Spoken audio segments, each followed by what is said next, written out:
There's going to be structure to this video. There will be a promise for something more interesting to come. This is what we call a hook. Are you engaged? Fantastic. Let's get into it.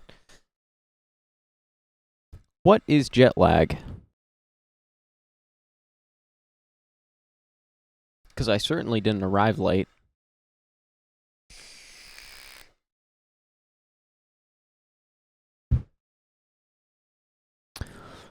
My ping was fine. Good grief, guys. So, I think that jet lag is affecting me, but I'm not sure. Not sure. I may just be so used to sleep deprivation that this is normal to me. I should be going to bed in like half an hour, but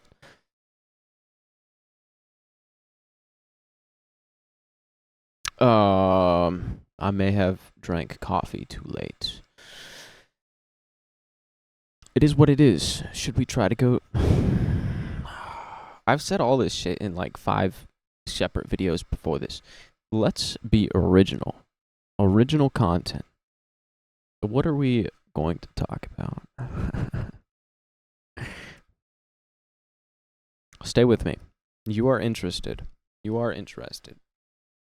You know, this is fascinating because this kind of content is what you like to watch for some reason, and I dig that for you.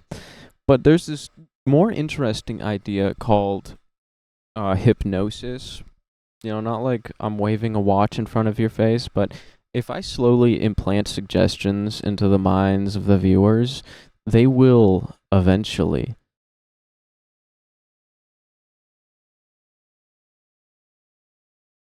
take what I say as their own thoughts. So, that is why my content is so interesting and why you enjoy it. This is not a psyop. I'm not psyoping you into giving me more watch time. That's not what's going on here. See, you, my good friend, my good buddy, we're just in here together. You can trust me on this. I swear. Nothing suspicious is going on. As a matter of fact, my alarm is going off. See this? This is my lighting source. This is my cell phone light.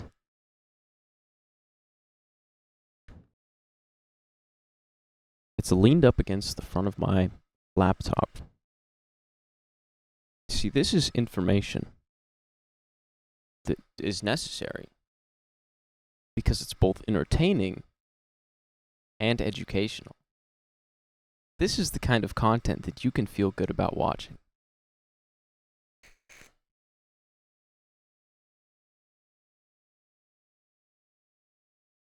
Don't you agree? Yeah, I know, right? What if I unironically did that? I think that a lot of channels are doing that, like trying to just insert subliminal messaging. I mean, that's how you kind of got to do it with the algorithm. Is you got to kind of trick people into thinking that they really enjoy your content and want to watch more of it. That's how it works. That's how trends get started. Even, especially the unintentional ones, because people dig that more because they know that they're part of the whole thing, right? We're participating in this trend, and that's why it's gaining steam. It's because of us. And when somebody deliberately tries to do it, people pick up on that. They're like, yeah, this is a cult. No, thank you. People, if they're going to start a trend and be part of something that is,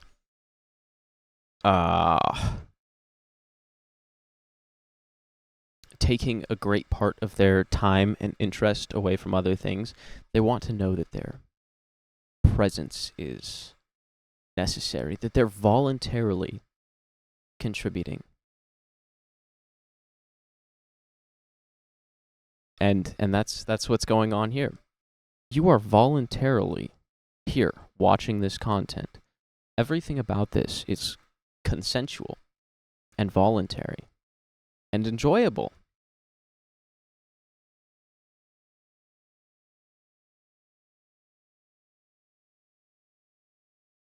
Of course, you have to wait until the end of the video to get to the interesting part. Trust me, the interesting part is on its way.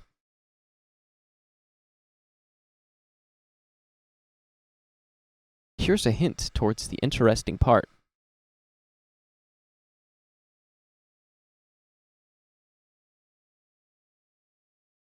This is so fucking stupid. I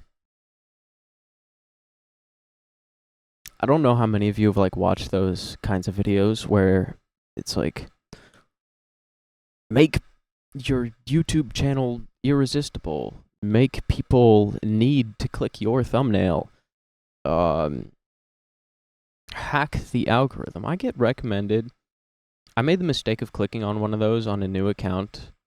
Well, this account, when I actually started watching YouTube videos on this account, I got recommended a few of those, and I was like, okay, what do they have to say? There can't be much new advice, and I was right. There aren't. But the problem is that videos specifically tailored about created around the concept of like viewer retention and clickability. That's usually what they excel at. I mean, you go to the rest of the channel and they can't hold people's interest on literally anything else for any particular period of time, but when they're telling you about how to retain an audience or how to make a thumbnail that people will click, that kind of content really gets people interested and retains them. Fascinating. I wish we could get that advice from somebody who could do it on a topic other than exactly like YouTube optimization. I find it hilarious when there are YouTube optimization channels and the only videos of theirs that get any views whatsoever are the few where they actually manage to do what they say, and the rest of it is just the same regurgitated advice over and over. How do you make a YouTube channel on making a YouTube channel if your only YouTube channel is making content on how to make content? How do you get people to stick around? It seems ridiculous to me.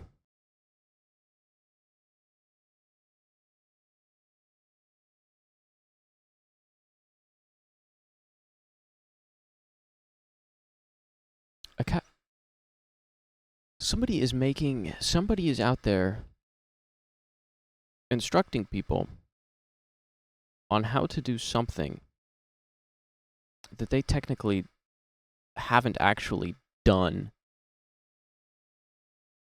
in any other field other than the instructional field on how to do something. It's like somebody teaching auto mechanics. Teaching a class on how to teach auto mechanics. And they've never actually fixed a car, worked on a car. They're just teaching somebody how to teach about something that they've never done. Well, actually, this is interesting because if you look at the Civil War, when they were trying to get generals to fight, I read this in the biography of a biography of Ulysses S. Grant. When they were trying to get generals for the Civil War, they kept picking these guys who would educate people at military schools how to be generals, but had never actually seen combat, like armchair generals. And they kept picking these guys to fight their battles, the Union would, and what would happen was that they just kept failing because they were trying to use the perfect strategies all the time. I mean, they knew what they were doing, but they failed at it because they were trying to do it as if it was on paper, and that's largely why Ulysses got to the point of prominence that he was at because he had actually served in combat and as a commanding officer. I actually don't think he was a commanding officer until he was chosen as a general. Interesting. But he was good at it. That he was.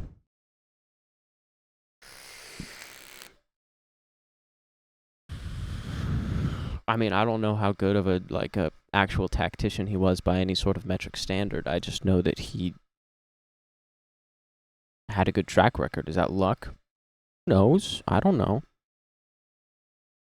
I know that people like to debate this stuff all the time, but point is, if you try to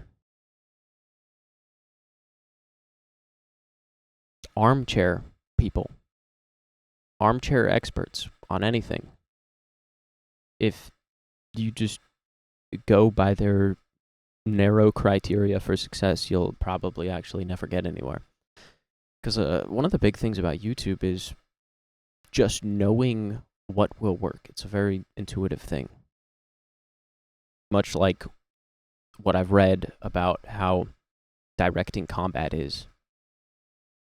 One of the reasons why people think that Napoleon lost his edge was because he just kept trying to repeat the same tactics that had worked for him before, back when he had a good sense of intuition, and that he later lost. As in Waterloo, and I believe the one before that. Whatever technical disaster that got him exiled, I'm not sure. I don't actually remember that kind of detail too much. I just remember that it happened. But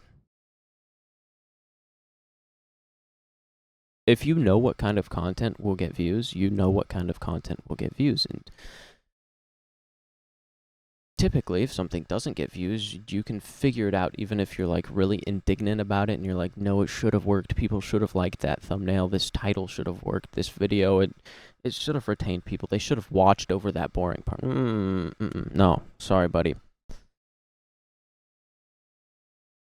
I mean, the only way that you can get people to endure through a boring 30 seconds of video is if you have some other quality in the spades, like personality or just the absolute magnitude of the idea.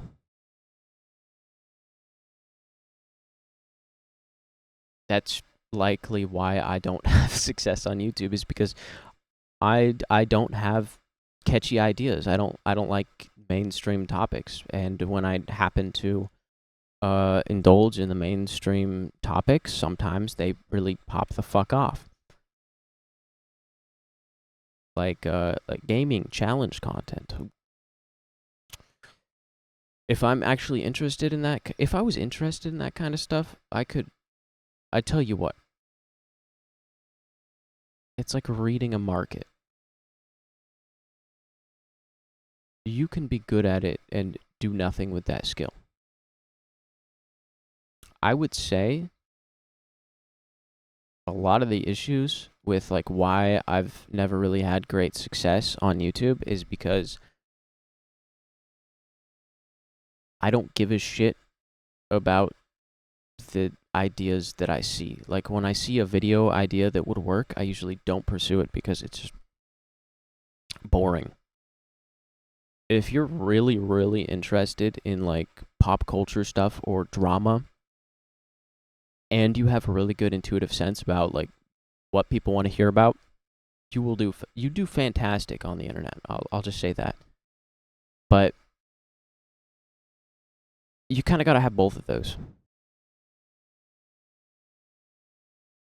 Got to be really, really interested in whatever you're talking about, because if you're not, then people see through that bullshit. It just seems fake, and you can get success that way, but it usually does not last. Either because you'll burn out because you don't like it, or because the viewers just notice that you're disingenuous, and then you have short shelf life viewers who stick around for a little while because maybe you have good, pertinent information, but then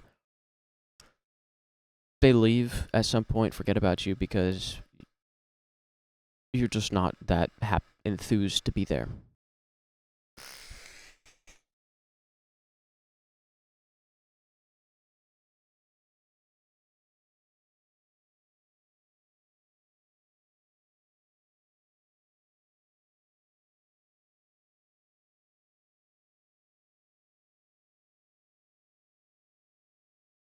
I think one of my theories is that to have the most success on a social platform is to be really interested in something that like nobody's interested in, and managing to get people interested in that thing because you're so interested in it. That's like one of the hardest hurdles to overcome, is getting enough people interested in something that you'll actually have an audience. But if you can be like the catalyst for some new niche of content, then you will have insane long-term success. Or if you're just at least in the OG sort of group of a particular type of YouTuber. That's what got PewDiePie so far. It's like he started out and very much popularized a niche. He was into it, right? That's undeniable. And he kept at it for like what? We're coming up on a decade and a half. I mean, he's like retired at this point, but he's had such an impact on people through this sort of method, you might say, that nobody wants to like let him go. They just want to be interested in whatever he's interested in. Maybe not explicitly, but they're just interested in what he's going to do because they've spent so much time with this person. They've been influenced so much by this person. So my theory is that if you if you're really, really interested in something, just do that. Like, just be insanely interested in one particular thing, or an amalgamation of things, put it under a new label, right? This is like if I create some topic which includes all of my interests, and then I manage to get a bunch of people interested in that, then I can just basically do whatever interests me. And there's really no danger of derailing the content because it is literally based upon whatever interests me. So if you can get people hooked on whatever really gets you going, I think you'll be solid. But that does require a little bit of finesse, and I'm not good at that yet, so we'll see how this goes. Yeah. What was this tangent? Where did it start at? We went through like armchair YouTubers. Why did I bring that one up? I think I just brought that one up randomly, but anyways, I mean, this like job is probably going to fall off in some sense of the term. It's not going to be as interesting in the future, I'm pretty sure.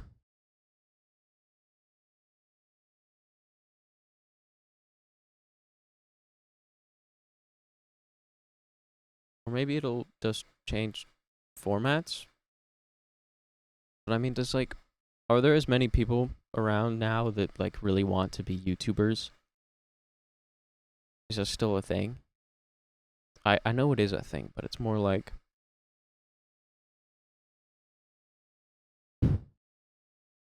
once it gets really realistic, like once the Overton window shifts to, oh, you can actually make it as a YouTuber and the general population accepts that as a fact, it'll stop being as interesting. Let's be real. We just want hard things. We want things that prove people wrong. So once we get there, will it be as interesting? Will people still want to do it? Or will it just be another boring thing? Who knows? Weird video. I did not really work on anything today. I woke up at noon, which is crazy. I never do that. Yeah, maybe the jet lag did get to me, but feeling fine now. I gotta go to bed in 13 minutes.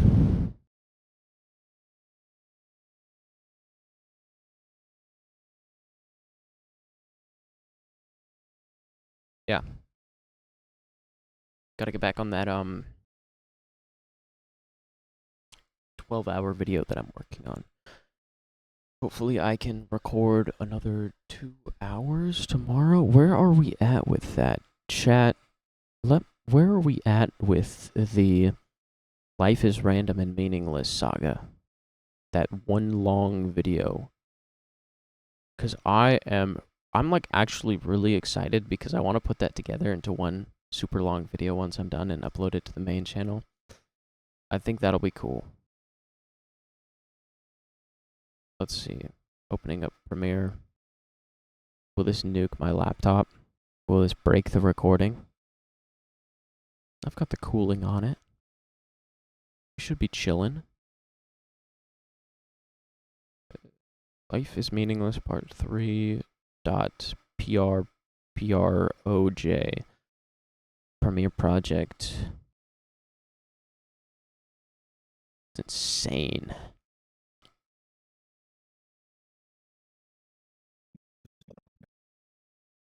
Yeah, we're like an hour and 7 minutes into that one. But that one's probably going to be like 3 hours long, so I got to get another 2 hours recorded, and then we'll be vibing. Yep, then we'll be able to upload that. I don't know. Actually, like, I know that nobody watches these vlog videos to the end. So it's pointless to like ask questions. So I'm just not gonna do that.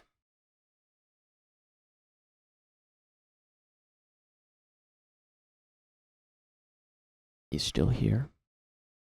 No. No. Because my initial hook didn't work. You wanted that interesting thing at the end of the video? Well, here it is. Just kidding. Anyways. I don't know. What interesting, pertinent piece of information can I give you?